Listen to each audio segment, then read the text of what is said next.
गीता अध्याय 15 के श्लोक 16-17 में 3 प्रभु बताए हैं। ये 3 प्रभु कौन हैं? किस प्रभु की शरण में जाने के पश्चात जन्म और मरण समाप्त हो सकता है? 3 प्रभुओं में सबसे उत्तम परमात्मा कौन है? कैसा है? उसका क्या नाम है? इन सभी गूढ़ रहस्यों को जानने के लिए अवश्य सुनिए जगत गुरु तत्वदर्शी संत रामपाल जी महाराज के अमृत वचन। तो पुण्यात्माओं, जो पूर्व जन्म के पुण्यकर्मी आत्माएं हैं, आज कोई डॉक्टर बना है, कोई इंजीनियर बना है, कोई आईएएस आईपीएस पोस्ट पर विद्यमान है, कोई एमएलए एमपी मंत्री मुख्यमंत्री बना है, या कोई अच्छा सेठ साहूकार बना है, या कोई अन्य उसके पास सुविधा उपलब्ध है। और वो पुण्यकर्मी प्राणी जहां भी जिस क्षेत्र में प्रवेश करता है, उसके पुण्यों के आधार से वो उधर ही सफल होना प्रारंभ हो जाता है, क्योंकि उसने पूर्व जन्म की बैटरी वह चार्ज है उसकी। और आगे यदि वो सत भक्ति नहीं कर रहा है तो उसका वो पुण्य कर्मों को संग्रह करने का चार्जर नहीं लगा हुआ है,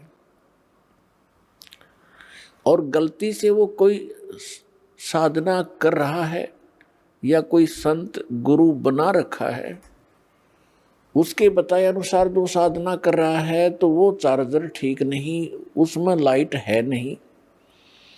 परिणाम के तौर पर उदाहरणार्थ आपको बताते हैं कि गीता अध्याय नंबर 16 के श्लोक नंबर 23 और 24 में ये स्पष्ट किया है कि अर्जुन शास्त्र विधि को त्याग कर जो मनमाना आचरण करते हैं, यानी मनमानी पूजाएं करते हैं, उनको न सुख होता है, न उनको कोई सिद्धि प्राप्त होती है, और न ही उनकी परम गति होती है, अर्थात यूजलेस।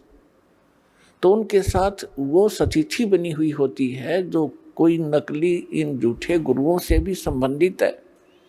उसको लग रहा है कि मैंने चार्जर लगा रखा है, लेकिन वो चार्जर ठीक ठिकाने नहीं लगा हुआ है, वो गलत स्थान पर लगा हुआ है। अब जब तक उसके पुण्य चलेंगे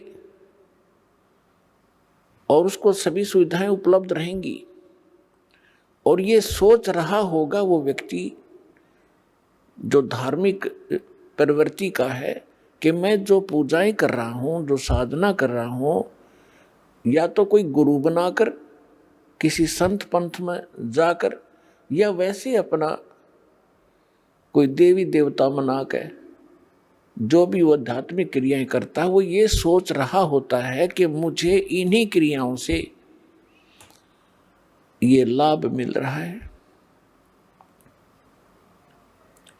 अब उस स्थिति में उसको कोई हमारा भक्त जाकर समझाने की चेष्टा करे कि आपकी भक्ति ठीक नहीं, आपके साधन जो है भक्ति के ये व्यर्थ हैं, तो वो व्यक्ति बिल्कुल मानने को तैयार नहीं, क्योंकि उसको अध्यात्म ज्ञान का अभाव है।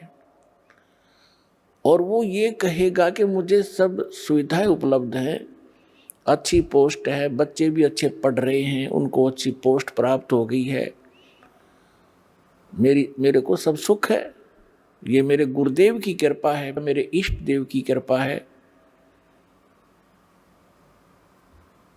तो पुण्यात्माओं, उसको उस समय पता चलेगा जब उसकी पूर्व जन्म की बैटरी समाप्त हो जाएगी, डाउन हो जाएगी, डिस्चार्ज होगी।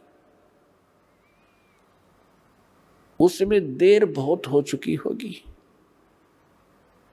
फिर उसके सामने रोने के अतिरिक्त कुछ भी शेष नहीं बचेगा। इसके लिए दास बार बार प्रार्थना कर रहा है कि कम से कम जो दास आपके गुरु जी के विषय में, आप जी की साधना के विषय में कोई टिप्पणी कर रहा है, आप उसको आलोचना मानते हो, उस आलोचना को कम से कम कंपेयर कर लो कि ये सिरफरा व्यक्ति क्यों बार बार हमारी साधनाओं को गलत बता रहा है, इस उद्देश्य से देख लो। लेकिन इधर सोचना भी पसंद नहीं करते वो भोली आत्माएं।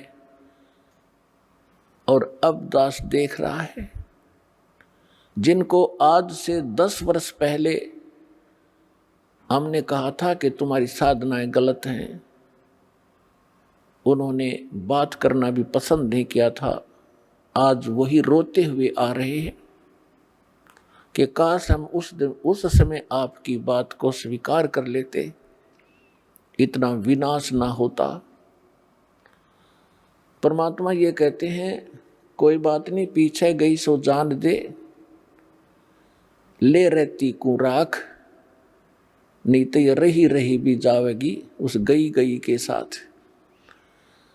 तो परमात्मा ने ये ऐसा ज्ञान दिया है और आपको बुद्धि दी है, मानव समाज को एक विशेष विलक्षण बनाया है आपको, कि आप इस अध्यात्म मार्ग को और सदग्रंथों को आसानी से समझ सकते हैं।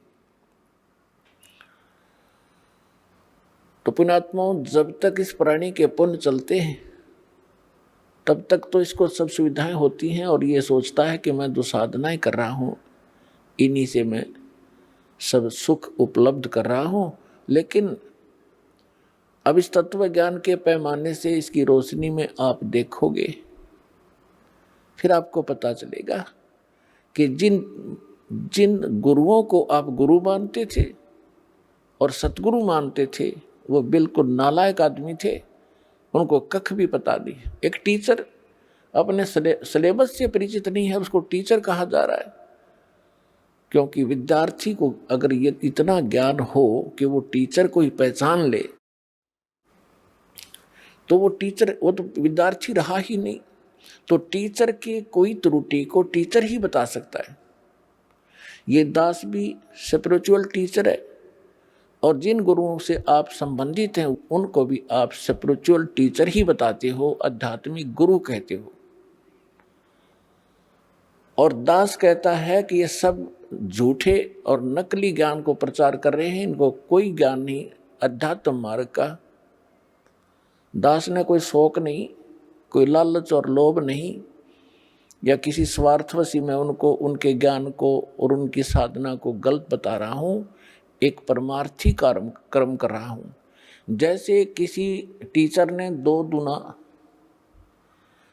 6 पढ़ा रखा है बच्चों को और सभी ने वही घोट रखा है। अब दूसरा टीचर आता है, वो उनसे पूछता है कि 2 दूना क्या होता है, 2 जमा 2 कितना होता है, या 2 गुना 2 कितना होता है। और वो सभी एक सुर में बोलते हैं 2 गुना 2 6। तो उस टीचर का क्या कर्तव्य बनता है कि नहीं बच्चों, 2 गुना 2 4 होता है, 6 नहीं होता। और वो बच्चे भी विरोध करें कि हमारे टीचर की बेइज्जती करते हो, आप उसको आलोचना करते हो, तो इसका समाधान कैसे हो। तो पुण्यात्माओं, आज दास के साथ वही बना हुआ है। दास कहता है कि आपके टीचर ठीक नहीं, उनको सिलेबस का ज्ञान नहीं, वो आपके जीवन का नाश कर रहे।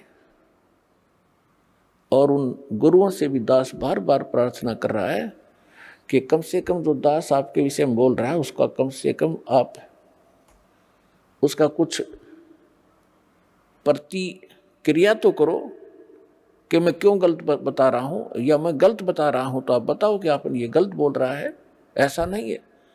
तो इससे बुद्धिमान समाज ने खुद सोचना और समझना पड़ेगा। उनका मौन ही उनकी हार बताती है, उनका अज्ञान सिद्ध करती है। तो बुद्धिमान समाज को समझ लेना चाहिए और इस यथार्थ ज्ञान को शीघ्र ग्रहण करना चाहिए। परमात्मा कहते हैं कि मानुष जन्म दुर्लभ है, ये मिले न बारंबार, तरवर से पत्ता टूट गिरे वो बोर न लगता डर। मानुष जन्म की कितनी कीमत बताई है, एक श्वास की कितनी कीमत है। कहता हूँ कहीं जात हूँ, कहूँ बजा के ढोल, श्वास जो खाली जात है ये तीन लोक का मोल। ओए होए।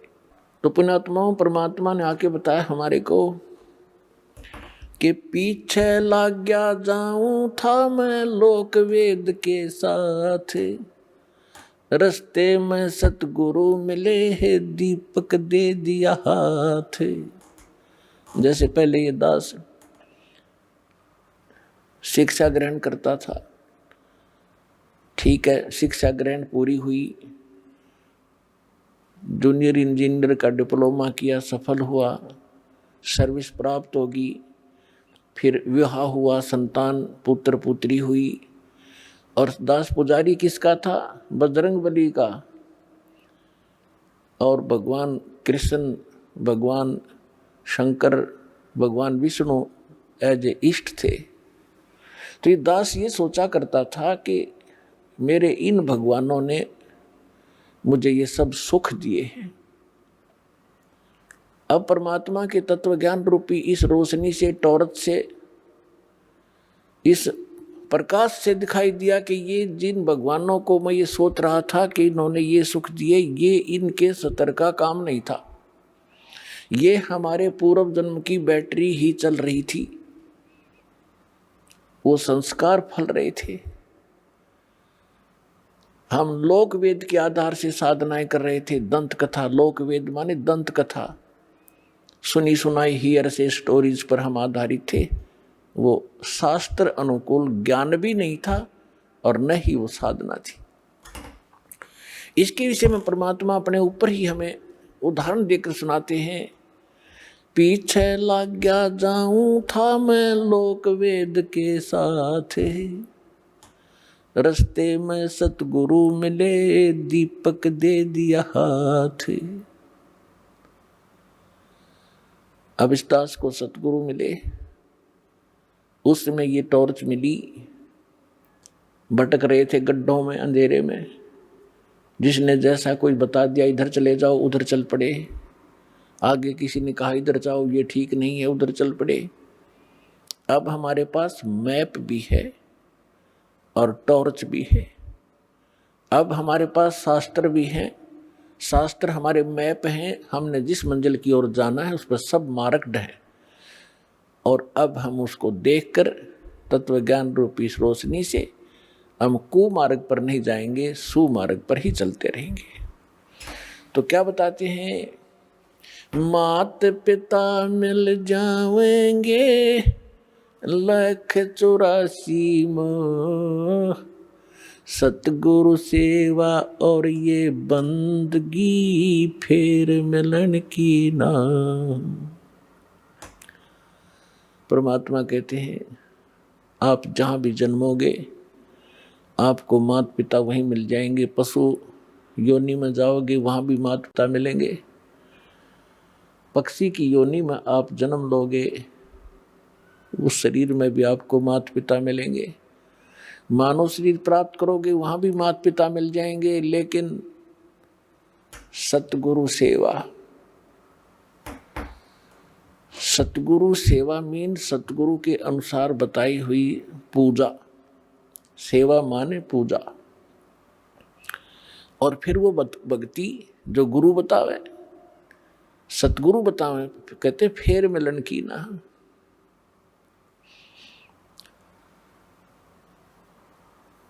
अब परमात्मा कहते हैं सतगुरु के उपदेश का लाया एक विचार, जय सतगुरु मिलते नहीं जाते नरक द्वार। नरक द्वार में दूत सब करते खेचातान, उनसे कभू ना छूटता फिर फिरता चारों खानी। चार खानी में भरमता कभू ना लगता पार, सो फेरा सब मिट गया मेरे सतगुरु के उपकार। परमात्मा ये हमारे जो कबीर साहिब हैं, ये हमारे पिता हैं। ये वो परमात्मा है जिसमें सर्वगुण संपन्न है। त्वमेव माता च पिता त्वमेव बंधु च सखा त्वमेव विद्या च द्रविण त्वमेव सर्व मम देव देव। हे सब देवों के देव, सब भगवानों के भगवान, हे परमेश्वर, आप ही माता वाला गुण रखते हो, आप ही पिता वाला गुण रखते हैं, सच्चे भाई भी आप हैं, सच्चे साथी भी आप हैं, और हमारा धन भी आप ही हैं। कबीर और सब जग निर्धना, धनवंता ना कोय, धनवंता सो जानियो जिस पर राम नाम धन होए। तो यहाँ क्या बताते हैं परमात्मा, ये परमात्मा है। जैसे आदरणीय रामानंद स्वामी रामानंद जी को परमात्मा मिले, 104 वर्ष के वृद्ध थे और बड़े विद्वान प्रसिद्ध थे, चारों वेदों को कंठस्थ याद कर रखा था, गीता के सब श्लोक उनको जुबानी याद थे, पुराणों के वो मर्मज्ञ माने जाते थे, उपनिषदों के भी वो बड़े विद्वान कहलाते थे। 104 वर्ष की आयु हो चुकी थी जब परमात्मा लीला में आयु में 5 वर्ष के थे। उस 5 वर्ष के बालक ने 104 वर्ष के उस वृद्ध की ज्ञान के अंदर घिघी बांध दी। परमात्मा ने एक प्रश्न किया था स्वामी रामानंद जी से कि कौन ब्रह्मा का पिता है और कौन विष्णु की माँ, शंकर का दादा कौन है, पंडित जी दे बता। अब रामानंद जी कहने लगे कि क्या बात कर रहे हो, इनके कोई माता पिता नहीं, ये तो स्वयंभू हैं। परमात्मा ने कहा कि मोती मुक्ता दर्शत नाही, ये जग है सब अंधरे, दिखत के तो नैन चश्म, इनका फेरा मोतिया बंदरे। ये विद्वान कवावे और कख पता नहीं न सदग्रंथों का। जैसे किसी को मोतिया बिंद का रोग आंखों में हो जाता है, उसकी आंखें स्वस्थ दिखाई देती है लेकिन उसको दिखता कुछ नहीं, वो दूसरे को स्वस्थ दिखाई देती है, उसको स्वयं को कुछ नहीं दिखाई दे रहा। इसलिए परमात्मा बताते हैं कि मोती मुक्ता दर्शत नाही, मोक्ष मार्ग रूपी जो मोती है, जो वास्तविक साधना है, इनको ज्ञान है, वो ज्ञान का पता नहीं। और ये दिक्कत के तो नैन चश्म, इनका फिरा मोतिया बंदरे। तो परमात्मा ने कहा कि आप शिव पुराण को पढ़कर देखिए स्वामी जी, रुद्र संहिता, उसमें परमात्मा ने बताया कि ऐसे ऐसे जिसको आप महाशिव कहते हो ये काल है। सारी कहानी सुनाई, उसको कंठस्थ याद थे, स्वामी जी को तुरंत समझ गए। बुद्धिमान व्यक्ति को समझाना इस अध्यात्म ज्ञान से, जो दास ज्ञान दे रहा है परमात्मा का दिया हुआ, बुद्धिमान समाज जो थोड़ा सा भी आध्यात्मिक रुचि रखता है और सदग्रंथों का थोड़ा बहुत वो अध्ययन करता रहा है, उसको समझाना बहुत आसान है। जिन सदग्रंथों को डेली पढ़ा करता था उसको पता नहीं था ये हमें बताना क्या चाहते हैं, तो उसी समय रामानंद जी परमात्मा बताते गए, उनको याद थे, कंठस्थ याद थे, सिर लाते गए, कहा बिल्कुल ठीक, ऐसा ही है, ऐसा ही है। तो उसके बाद रामानंद जी ने अपनी फिर एक तगड़मबाजी अड़ाई कि बच्चा मैं समाधिस्थ होता हूं तो मेरी समाधि बहुत दूर पहुंच जाती है, मेडिटेशन। परमात्मा ने कहा कि लगाइए आपकी समाधि, देखते हैं कहाँ तक जाती है। स्वामी रामानंद जी ने, उनका रोज का अभ्यास था, 1 सेकंड में समाधिस्थ हुए। कहते हैं योग युक्त प्राणायाम कर, जीता सकल शरीर, त्रिवेणी के घाट पर वो अटक रहे बलबीरे। त्रिवेणी के वहां जाकर 3 रास्ते हो जाते आगे चल के। अब जंगल के अंदर तो एक ही रास्ता विचलित, 2 ही रास्ते विचलित कर देते हैं, अननोन व्यक्ति को जो कभी पहले उधर ना गया हो, वहां जाके विचलित हो गए, खड़े हो गए। तो परमात्मा वहां दिखाई दिए कबीर साहब उसी उम्र में, एज में 5 वर्ष की आयु, और उनसे पूछा कि स्वामी जी अब कहाँ जाओगे?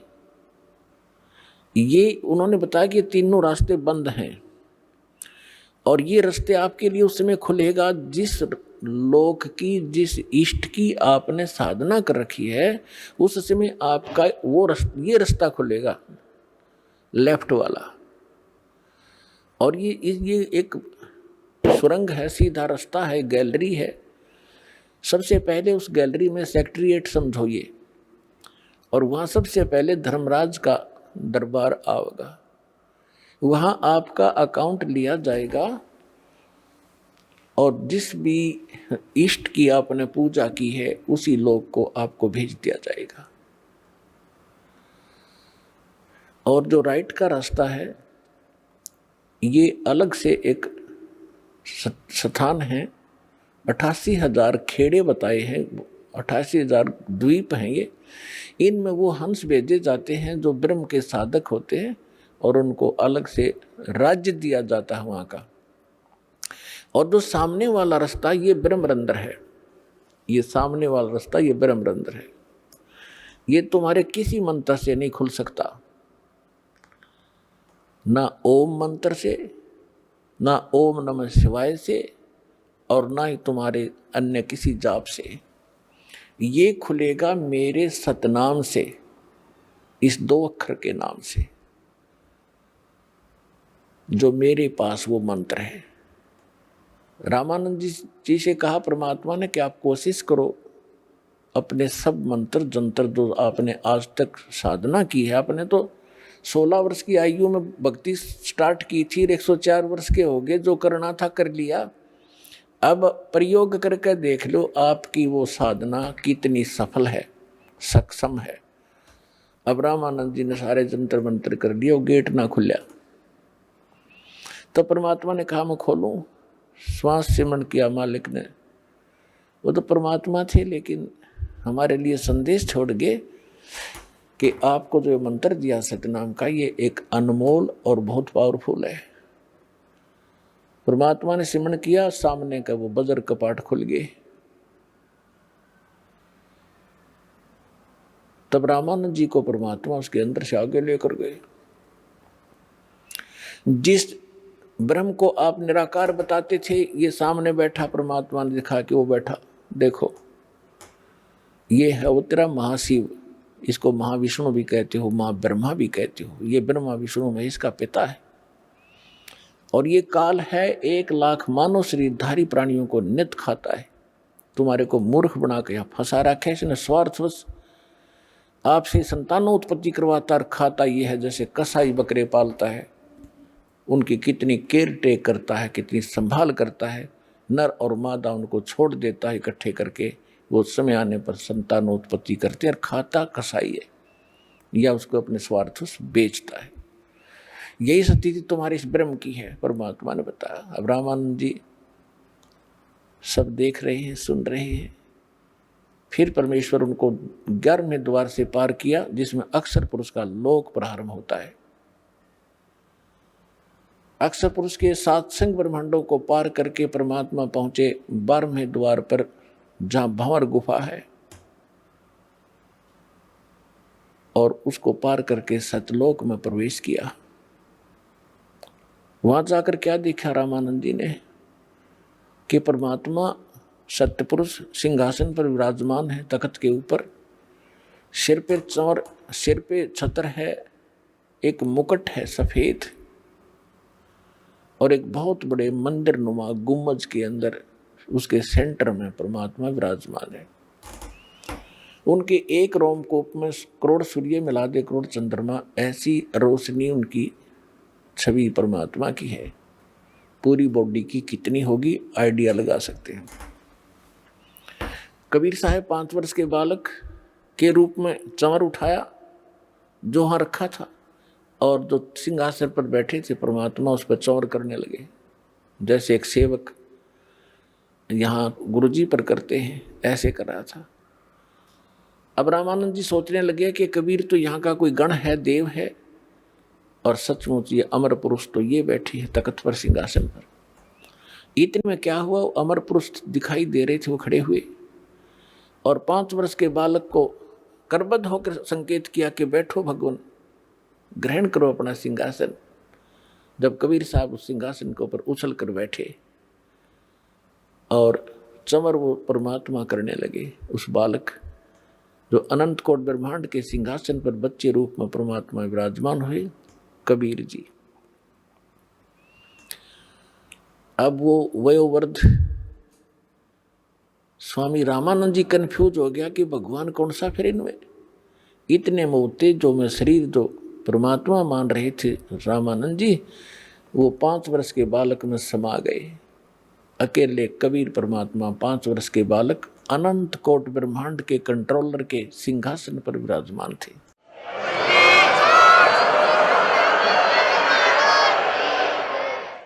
तब परमात्मा ने कहा कि रामानंद जी,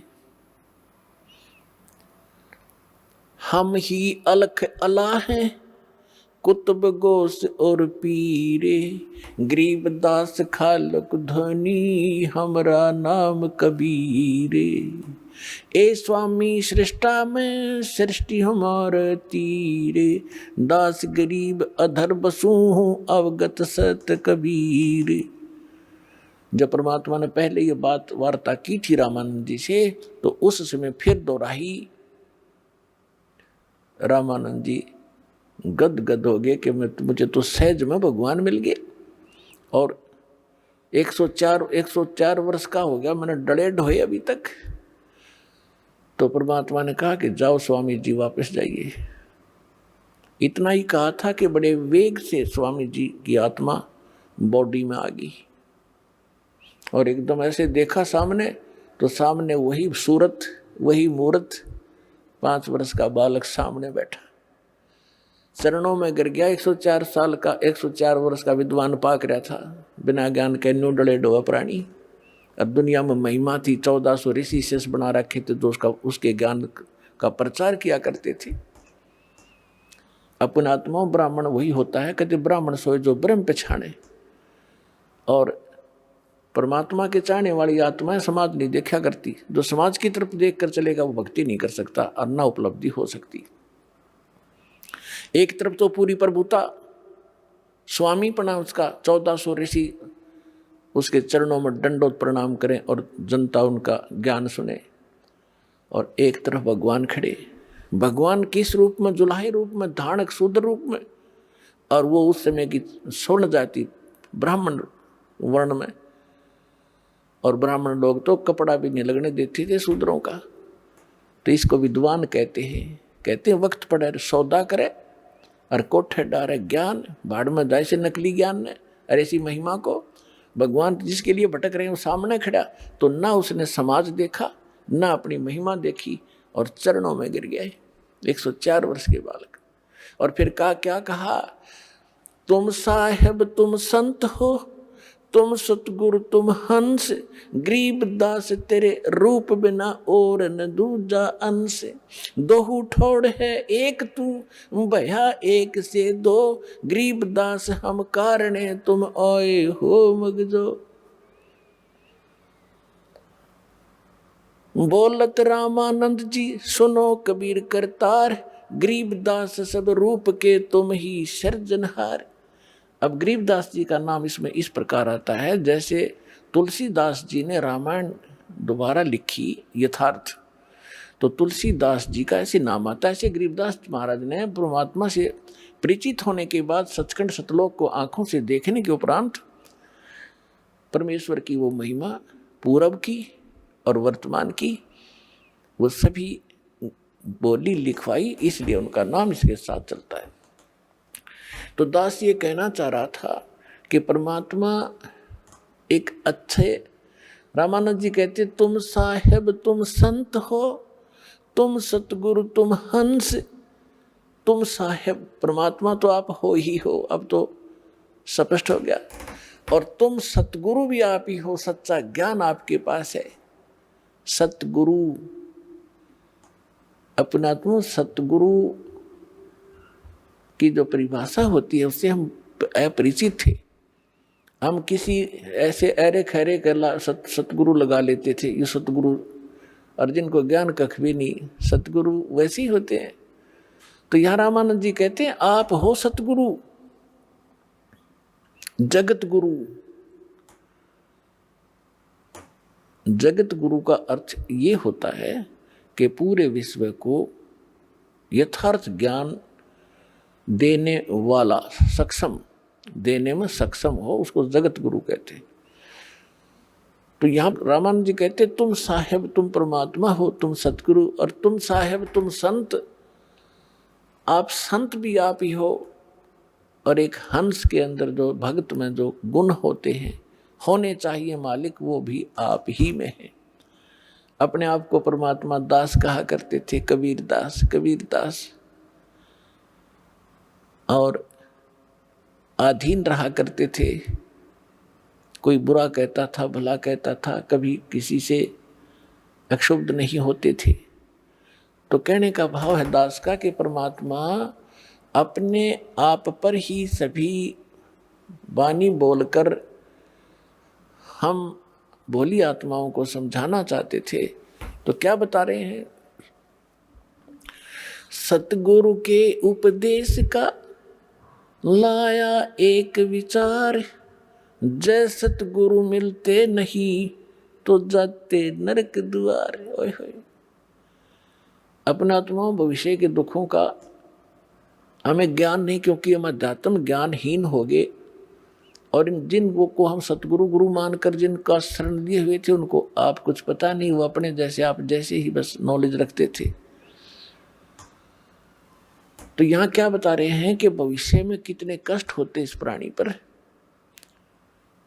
84 लाख योन के प्राणियों के शरीरों में आप झांक कर देखो, एक का शरीर झांक लो किसी कुत्ते गधे सुअर का। आज आप क्या खा पी रहे हो, आप कैसे रह रहे हो, आप कितनी सुविधाएं प्राप्त किए हुए हो।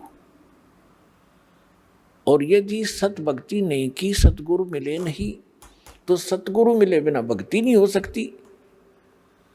तो फिर आपके ऊपर कितना कहर टूटेगा। आपका जीवन नाश हुआ, आपके पूर्व के पुण्य का नाश हुआ,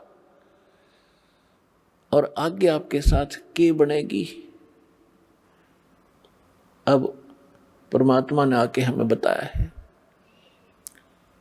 अब देखिएगा एक कुत्ता, अब उसकी दिनचर्या देख लो एक दिन की, वही पर्याप्त है। सारी रात गली में बैठा रहता है, सर्दी होती है, वर्षा होती है, ओले गिरते हैं, शीत लहर चल रही होती है, गर्मी चल आती है, और फिर सुबह सारी रात भौंकता है कि उसमें गुण ऐसा है, बेमतलब बकवादकरण की आदत है, हमारी अब भी है। तो मरने के बाद कोई किसी योनि में जाएंगे, वहां भी यही स्वभाव रहेगा। सारी रात भौंकेगा, भूख लगती है, सुबह उठते ही कहाँ चलेगा? किसी का दरवाजा खुला और दाव लगा के सीधा कहाँ पहुंचेगा? रसोई की तरफ भागेगा, जहां उसको महक आ रही होगी।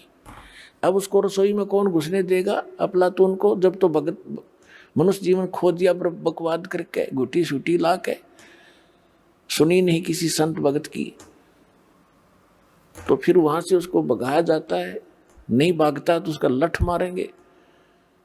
अब लठ लगते ही वो फिर काफी देर तो चिल्लाएगा गली में खड़ा होके, फिर दूसरे दरवाजे की तरफ चलेगा, शायद यहाँ कुछ बात बन जाए। वहां उसकी किस्मत है, उसका लठ मिले, कोई टोक मिले। यदि वहां भी डंडा लग गया तो सीधा बाहर भागेगा जंगल की ओर, और वहां क्या खाएगा? टट्टी खाएगा जाकर। वो पुणात्मा परमात्मा हमें याद दिलाना चाहते हैं, कबीर ये माया अटपटी, सब गट आन अड़ी, किस किस ने समझाऊं या कुएं भांग पड़ी। इस काल ने मनुष्य जीवन में इस जीव का इतनी भांग प्यादी, मान बढ़ाई की, समय पर टूक मिल गए, कोई ठीक बंगला कार होगी, कोई पोस्ट होगी, अफलातून पाक गया। बिना ज्ञान के बकवाद है सारी। और जिस दिन इस तत्व ज्ञान की रोशनी से वो देखेगा अपने भविष्य के इतिहास को, कलेजा हिल जाएगा मानस जीव का। तो ये ज्ञान सतगुरु बिना नहीं बताया जा सकता। और सतगुरु या तो स्वयं परमात्मा ही होते हैं कबीर साहब, या उनका कृपा पात्र, उनका दास विशेष ही होता है। नहीं तो ये कितने दिन हो गए कबीर पंथ में लाखों की संख्या में गुरु हैं और करोड़ों की संख्या में अनुयायी हैं, कोई विकार छोड़ रहा नहीं, किसी का कोई भाव ठीक नहीं, आम इंसान से भी सतर गिरा हुआ है इन लोगों का। चाहे कोई किसी भी पंथ को देख लो आप, तो भक्तों के लक्षण जारे होते हैं, उनकी क्रियाओं में भी अंतर होता है, उनके स्वभाव में परिवर्तन होता है, वो सतगुरु बिना नहीं होता। तो अब इस दास को भेज दिया भगवान ने, अपना वही सारा अन्वेषण दे के यथार्थ ज्ञान दे दिया, और सिर पर पंजा उस परमात्मा का दास के साथ रहता है। तभी हम सफल हो रहे हैं। एकदम सबके विपरीत ज्ञान, और जिस लाल को हमने रिजेक्ट करके कौड़ी समझकर कूड़े में डाल रखा था, आज उस कौड़ी को जो हम कौड़ी मानते थे वो लाल था, लाल को लाल सिद्ध कर रहा है। यानी कबीर को भगवान, भगवान को भगवान सिद्ध करने में इतना कठिनता आ रही है दास को, और जो भगवान नहीं थे उनको हम दंत कथा लोक वेद के आधार से सहर्ष स्वीकार किए बैठे थे। तो इतना विरोध, भयंकर विरोध हो रहा है, और उसके बाद हम सफल हो रहे हैं, क्योंकि सत्य के सामने असत्य के पैर नहीं होते, वो ज़्यादा समय टिक नहीं सकती। तो परमात्मा ने अपने बच्चों तक इस ज्ञान को पहुंचाना है। पहले उस काल ने अपना जो कहा था कि मैं ऐसे ऐसे करूंगा, उसने सारा कुछ कर लिया। अब परमात्मा ने भी कहा था कि जब कलयुग 5500 वर्ष बीत जाएगा तब मैं फिर से अपना एक दास भेजूंगा या स्वयं आऊंगा, और फिर तेरे सारे जितने दाव पेच से सब काट दूंगा, कटवा देंगे। जैसे काल ने दाव लगाया था कि पहले मेरे दूत जाएंगे और सबको मिसगाइड कर दूंगा, करवा दूंगा, उल्टे ज्ञान पर आधारित करवा दूंगा। पहले अंश हमारा जाई, पीछे अंश तुम्हारा आई। द्वादश पंथ करूं मैं साजा, नाम तुम्हारा ले करूं आवाजा। द्वादश पंथ नाम जो ले ही, सो हमरे मुख आन समोही। जाओ जोग जीत संसारा, जीवन माने कहा तुम्हारा। जीव तुम्हारा कहा न माने, हमारी ओढ़ हो बाद बखाने। और अनेक पंथ चलाऊं, या विद जीवों को भरमाऊं। तब परमात्मा ने कहा था कि तू कर लेना जो तूने करना है। फिर हमने धर दिया समय, हमने ये ठीक रख दी, जब कलयुग 5500 बीत जाएगा फिर हम आएंगे या अपना कोई दास भेजेंगे। दास भेजा है तो परमात्मा साथ है, तो वो ही समझो साथ ही है, उनकी कृपा से सारा कुछ हो रहा है। तो परमात्मा ने कहा था, मालिक को मालूम था कि जब तक ये काल के दूत इन्होंने जो भी ज्ञान प्रचार करना है, ये उसका ढोल पीट चुके होंगे। इनके अनुभव के इनके शिष्य भी अच्छी तरह उनके ज्ञान को ग्रहण कर चुके होंगे, और 100 वर्ष इनको बीत चुके होंगे उस अज्ञान प्रचार करते हुए उन संतों ने, और उनकी पुस्तकें बन चुकी होंगी। तब मेरा दास जाएगा और उनको सदग्रंथों से मिला के दिखावेगा। तो परमात्मा के बच्चे उन दोनों की तुलना को देखकर तुरंत उस नकली को रिजेक्ट करके हमारे पास आ जाएंगे। परमात्मा ने ये दाव पेच रखा था। इसलिए धर्मदास जी से कहा था, धर्मदास मेरी लाख दुहाई, ये मूल ज्ञान अभी कहीं बाहर ना जाए। जो मूल ज्ञान है ये दास बता रहा है। इस दास के अतिरिक्त या उन महापुरुषों को जिनको परमात्मा मिले, ये मूल ज्ञान नहीं दिया, ना ही ये मूल मंत्र दिए। नहीं तो इन नकली पंथों के हाथ ये मूल ज्ञान और ये मूल मंत्र होते लग जाते, तो ये भी यही ज्ञान और यही मंत्र देते रहते, और वो अधिकारी थे नहीं, उससे लाभ होना ही नहीं था, जिस कारण से इस मानव का बहुत विनाश हो जाता। और परमात्मा ने सबसे प्रतिज्ञा करा ली थी, जिसको भी ये मंत्र दिए थे, जैसे आदरणीय धर्मदास साहिब जी को, आदरणीय मलुकदास साहिब जी को, आदरणीय दादू साहिब जी को, आदरणीय नानक साहिब जी को, आदरणीय गरीबदास साहिब गांव छुडानी जिला जज्जर वाले को, आदरणीय गीसा दास साहिब जी गांव खेखड़ा, अब जिला बागपुर हो गया, बताओ बागपुर। इन सबको ये मंत्र भी दिए थे, ज्ञान भी दिया था, लेकिन इनको प्रतिज्ञा करा दी थी कि कहीं नहीं जाए, या भी ज्ञान किसी को नहीं बताना, और ये सतनाम और सारनाम के तो छींट भी नहीं लगने देना तुमने किसी का। तो यही कारण था कि इन महापुरुषों ने इसको बहुत छुपा के रखा। अब दास, इस दास को दिया है भगवान ने। तो ये थी, बीच में परमात्मा को मालूम था कि इन्होंने जो कुछ कहना सुनना ये कह चुके होंगे, और जब मेरा दास जाएगा, और ये टेक्निक आप देख रहे हो, टीवी और ये इंटरनेट अभी 10-12 वर्ष से ही ये पनपे हैं, इससे पहले नहीं थे। क्योंकि ये प्रोजेक्टर वगैरह बनवा के परमात्मा ने अपना ज्ञान अपने बच्चों को देना था, उससे पहले आपको शिक्षित किया। आज हम सफल हुए हैं इस शिक्षा के कारण, और हमारी गिरावट आई है नैतिकता में तो भी शिक्षा के कारण। आप देखो, हम क्योंकि दास ने दोनों जमाने देखे हैं, वो जमाना भी देखा है कि आपस में कितना प्यार होता था। हमारे चाचे ताऊ दूर दूर के रिश्तेदारों का गांव में एक दूसरे का सहयोग करते थे। किसी पर आपत्ति आ जाती थी, सब सारा का सारा गांव इकट्ठा हो जाता था, उसको हमदर्दी देते थे, हम तेरे साथ हैं, घबराइए मत, कोई बात नहीं, और इतनी मदद करते थे, वह आपत्ति एकदम भूल जाता था इंसान। और आज सोचा यूँ मर जाता बढ़िया जल्दी पड़ोसी, और अपने आप को पता नहीं क्या बना लिया, 2 अक्षर सीख लिए, कोई अफसर लग गया, और कल मृत्यु हो जाएगी, गधा बनेगा। वो दुख नहीं दिखता इस अध्यात्म ज्ञान के अभाव से।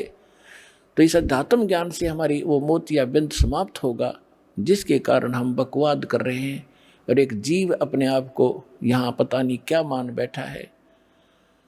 तो जीव को अपनी औकात का पता लगे, फिर किसी भी पोस्ट पर रहे वो दास बनकर रहेगा, और जिस कारण से उसके कर्म नहीं बिगड़ेंगे।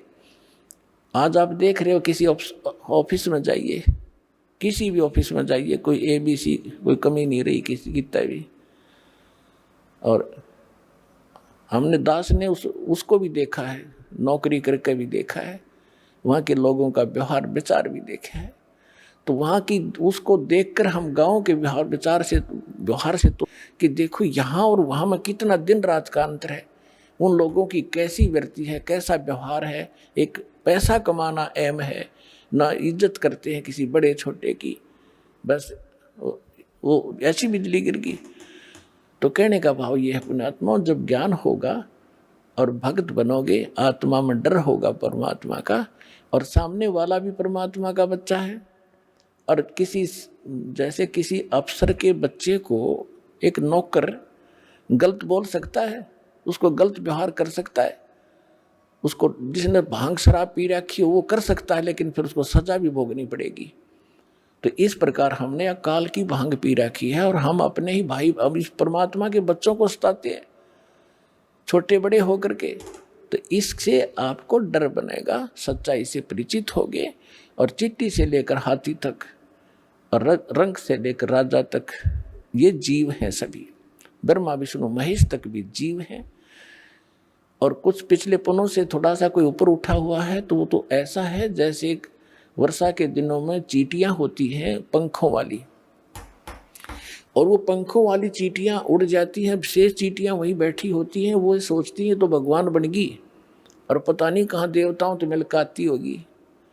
और फिर रात में जब बल्लभ जगते हैं, वो उड़ के जाती है, उस बल्लभ का टक्कर मार मार कर या दीपक के अंदर पड़ कर जल कर मर जाती है, या बचती हैं तो उसकी पाँख कट जाती है, वो कीड़ी की कीड़ी घिसर रही होती है वहाँ पर। तो आज तो ये ब्रह्मा विष्णु महेश और देव और यहाँ पर मंत्री मुख्यमंत्री या अफसर बने हैं, ये उन चींटियाँ जैसे समझो जिनका पाँख उगेगी, और ये पाँख कटेंगी एक दिन। कोई रिटायर हो रहा हो ना, कोई अफसर उससे मिलकर देखिए पार्क में जाके, अब उसकी वो पाँख कट गई, अब वो घिसट रहा है वहाँ पर। तो हम फिर इस भगवान के ज्ञान से पहले ही समझ जाएंगे कि हम क्या है। बेशक हमारे पंख होंगे यानी अफसर होंगे, लेकिन हम बकवाद नहीं करेंगे। इस ज्ञान के अभाव से हम अपना कर्म फोड़ रहे हैं, कर्म बिगाड़ रहे हैं। तो ज्ञान होगा तो डर होगा, डर होगा तो बचाव होगा। तो इस ज्ञान से बात बनेगी। अब हम उसी प्रसंग पर आते हैं कि जैसे सतगुरु के उपदेश का लाया एक विचार, जय सतगुरु मिलते नहीं जाते नरक द्वार। नरक द्वार में दूत सब फिर करते खेचा तान, उनसे कभू ना छूटता फिर फिरता चारों खानी। ओए होए, जिस दिन आपकी अभांग उतर जाएगी पुण्यात्माओं, यानी इस काल के झूठे सुख और यहाँ के जो झूठी पोस्ट का नशा उतर जाएगा आपका, फिर आपकी आंखों से आंसू बहने लगेंगे। आप सोचा करोगे हम देख के क्या बने फिरे थे, हम थे क्या, हम सोच क्या बैठे अपने आप को। और ये ज्ञान ना मिलता, सतगुरु ना मिलते तो क्या बनता आपके हमारे साथ। परमात्मा अपने ऊपर उदाहरण देकर कह रहे हैं कि जैसे यहाँ से जो मृत्यु हो जाती है, चाहे रंक हो चाहे राजा, सभी मरेंगे और यम के दूत उनको पकड़ कर ले जाएंगे जो सत भक्ति नहीं करते। और भक्ति भी कर रहे हैं वो गलत कर रहे हैं, शास्त्र विदिता का मनमाना आचरण कर रहे हैं। तो सभी एक सत्र के प्राणी हैं। जो ना कर रहे और गलत कर रहे हैं उनको यमदूत पकड़ कर ले जाते हैं। फिर वहाँ धर्मराज के दरबार में आपका अकाउंट करवा के फिर वो उठा कर लठ ऐसे हाँकते हैं लाखों की संख्या में, जैसे डांगर पशुओं के लठ मार मार के और फाटक में रोक क्या करें अंदर, और वो वापस भाजे क्योंकि आगे हाहाकार वहाँ श्री नरक में। और उन सबको कहा कि चलो, लाखों की संख्या में चारों तरफ यम के दूत लठ लिए खड़े, सीधे बाल्य ठोके। इस सूक्ष्म शरीर के अंदर प्राणी मरता नहीं, लेकिन पीड़ा बहुत होती है इसको। तो वहाँ वो यम के दूत लठ मार मार के उनको उस नरक की तरफ, उस गेट में आगे सरकाओ, वो पीछे भागे। कहते वो खेचा ताड़े पाछा तो भाले लाकर फिर जबरदस्ती ठोक दिए जाते नरक में। और उसके बाद फिर नरक भोग कर कहाँ जाते, 84 लाख योनियों के इन जीवों के दुखों को भोगते हम। पुण्यात्मा, आज आपको जरा सा महसूस हो रहा है क्योंकि समय पर टूक मिल रहे हैं। कोठी बंगले बना के आप निश्चिंत हुए बैठे हो। अब इस एंटीबायोटिक, इस ज्ञान से, इन कैप्सूल से आपका नशा उतारा जाएगा। पहले तो जब नशा उतर जाएगा जब तो आप आगे चलोगे, नहीं तो यहीं बैठे बैठे टूल ले जाओगे। तो पहले आपका नशा उतारा जाएगा इस सत्संग के माध्यम से। और सतगुरु बिना सत्संग हो नहीं सकता, चाहे कितनी बात बनाओ, वो साची कह नहीं सकता, उसके पास सच होती नहीं, उसकी बात में दम नहीं होता। वह कहते हुए सोबर सोचता है कहीं तेरी झूठ ना पकड़ी जा। और यह सारे वचन सत्य हैं, सारा ज्ञान सत्य है, सब मंत्र सत्य है, और भगवान हमारा सत्य है, सत साहिब है। तो क्या बताते हैं भगवान के नरक द्वार पे, नरक के गेट पे दूत सब वो करते खेचा ताण, और उन ते कभू ना छूटता फिर फिरता चारू खान। चार खानी में भरमता। चार खानी कौन सी है? जैसे कुछ तो अंडे से उत्पन्न होते हैं, कुछ जेर में लिपटे हुए उत्पन्न होते हैं, जो उनको बोलते हैं अंडज, जेरज, श्वेतज और उद्भुत। ये 4 प्रकार से जीवों की उत्पत्ति होती है। इनको 4 ग्रुपों में बांटा गया है। इसमें 84 लाख प्रकार के प्राणी होते हैं, जैसे मच्छर, मक्खी की, पशु पक्षी सारे लगा कर। तो परमात्मा कहते हैं कि उसके बाद फिर 84 लाख प्रकार के प्राणियों के शरीरों में दुख उठाते।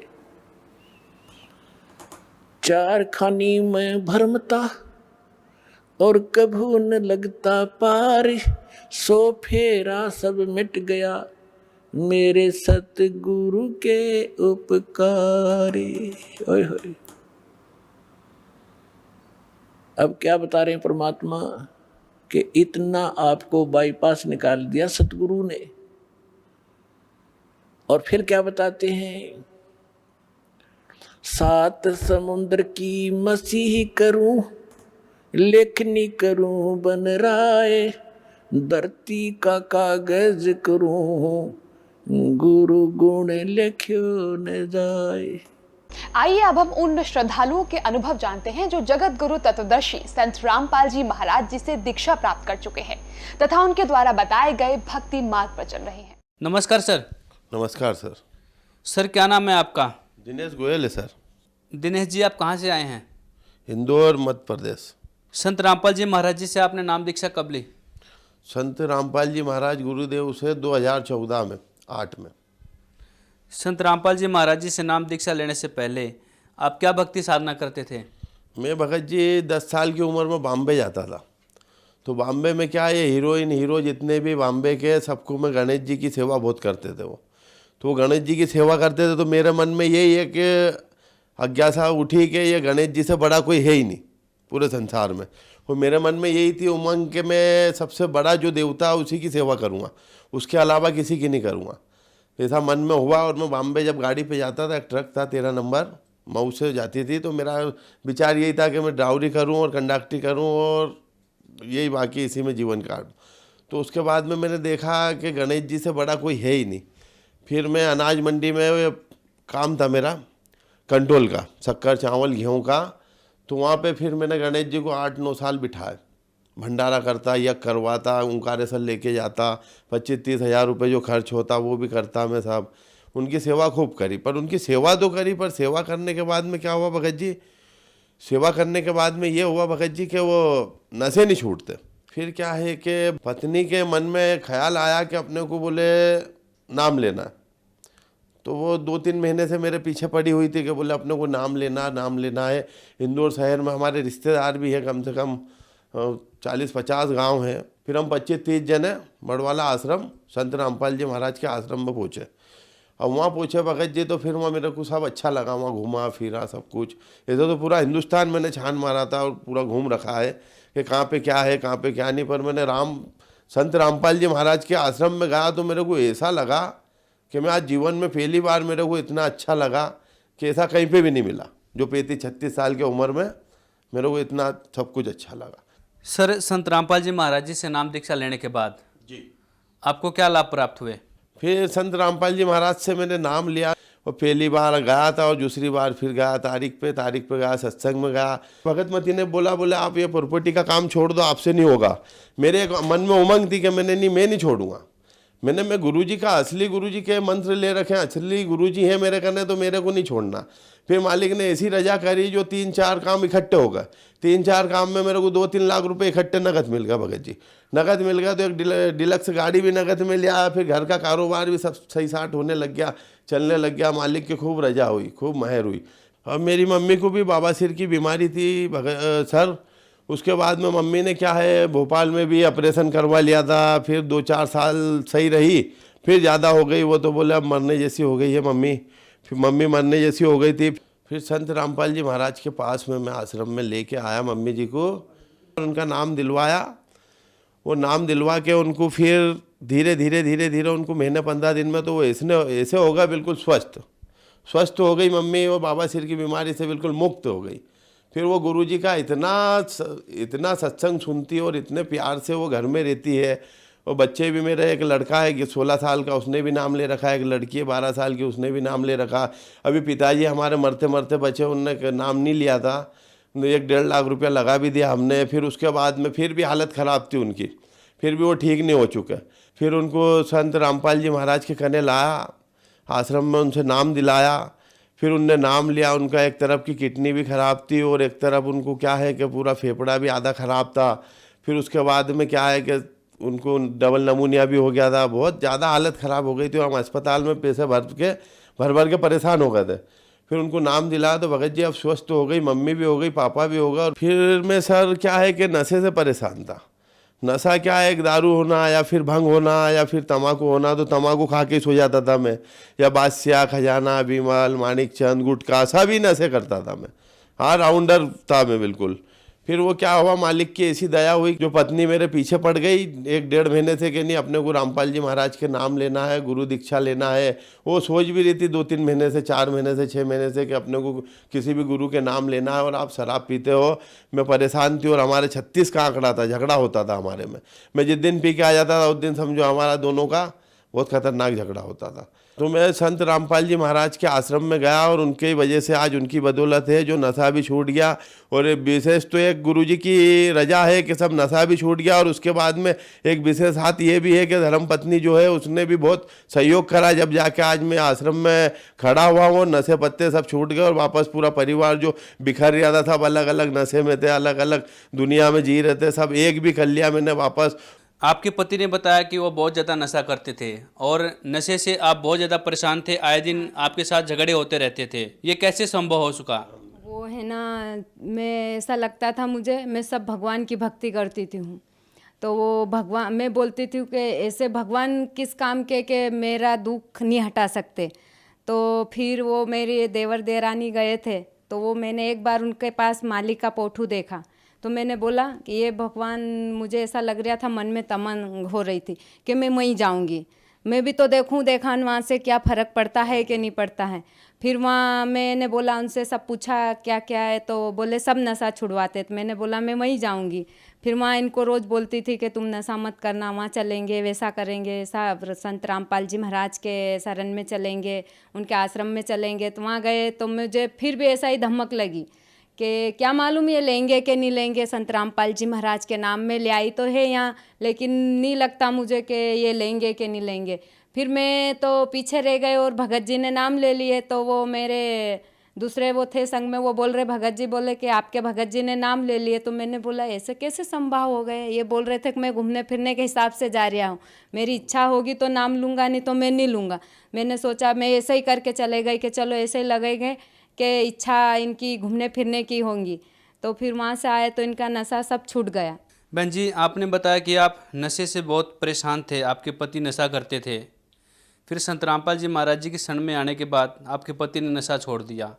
बहन जी, आपकी तरह बहुत सारी ऐसी बहनें हैं जिनके पति नशा करते हैं, मैं आपको सब आप उन्हें क्या कहना चाहेंगे? सब बहन को बोलती हूँ कि तुम वहीं जाओ, संत रामपाल जी महाराज के आश्रम में, वहीं सब नशा छूट जाएंगे, सब दुख तुम्हारा वहीं रह जाएगा, तुमको वहीं से ही खुशी मिलेगी। सर, आपके गुरु संत रामपाल जी महाराज जेल में हैं। जेल में होते हुए भी संत रामपाल जी महाराज के प्रति आपकी कैसी आस्था है? वहाँ की सरकार ने गलत करा गुरुजी के साथ में। मैं भी जेल में था, जो पुलिस वाले अंदर थे, वहाँ के जो कैदी को जो अंदर करते हैं, लाकअप में अंदर करते हैं, उनने बोला कि जो भी हो रहा है ना आपके गुरुजी के साथ में या आपके धर्म के साथ में, ये गवर्नमेंट जो यहाँ की सरकार गलत कर रही है। यहाँ की गवर्नमेंट, यहाँ के अधिकारी जो भी हैं, कुल मिला के गलत कर रहे हैं। ऐसा नहीं होना चाहिए।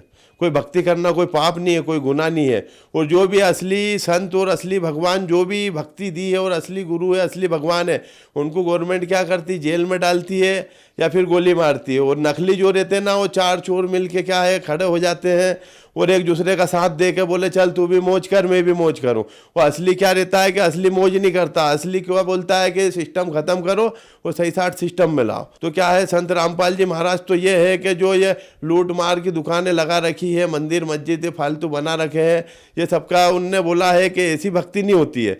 भक्ति सीधे सीधे करो, जो मंत्र दिया है उसकी भक्ति करो। असली गुरु वही है जो नशा नहीं करे और ना करने दे और ना अपने को रोजी रोटी दे, काम धंधा सब दे, गुरु वही होता है। अब ये कहा है कि गुरु जो नशा कर रहे हो, उल्टे सीधे काम कर रहे हो, आप गांजा पी रहे हो, चरस पी रहे हो, चेलोग बोल रहे हो जाओ चरस लेके आओ, तो गांजा लेके आओ, तो अफीम लेके आओ, तो जाओ शराब लेके आओ, तो ये लेके आओ, तो वो लेके आओ। ऐसा नहीं, हमारे गुरु जी कहने तो ना नशा करना है ना नशा होता है। संत रामपाल जी महाराज में मेरे से पहले इतनी आस्था बढ़ गई है भगत जी सर मेरे में कि अब गुरु जी से मेरे को कोई हटाए भी और कोई बोले कि मैं 10 करोड़ दूं या 20 करोड़ दूं या 1 अरब भी दूं, तो मैं उसको ठोकर मार दूं, पर गुरु जी को नहीं छोड़ूं। भगत जी सर, क्या गुरु जी असली गुरु मिल गए, असली भगवान मिल गए, और असली घर मकान कहाँ है, कौन सा आश्रम है, क्या है, अब मैं बिल्कुल पक्का हो चुका हूँ। सर, जो श्रद्धालु आपको देख रहे हैं, आप उन्हें क्या संदेश देना चाहेंगे? आपसे विनती है कि भाई बहन जितने भी हैं पूरा वर्ल्ड में, देश में, संत रामपाल जी महाराज का सत्संग सुनो और उनको समझो। धन्यवाद सर। सच साहिब।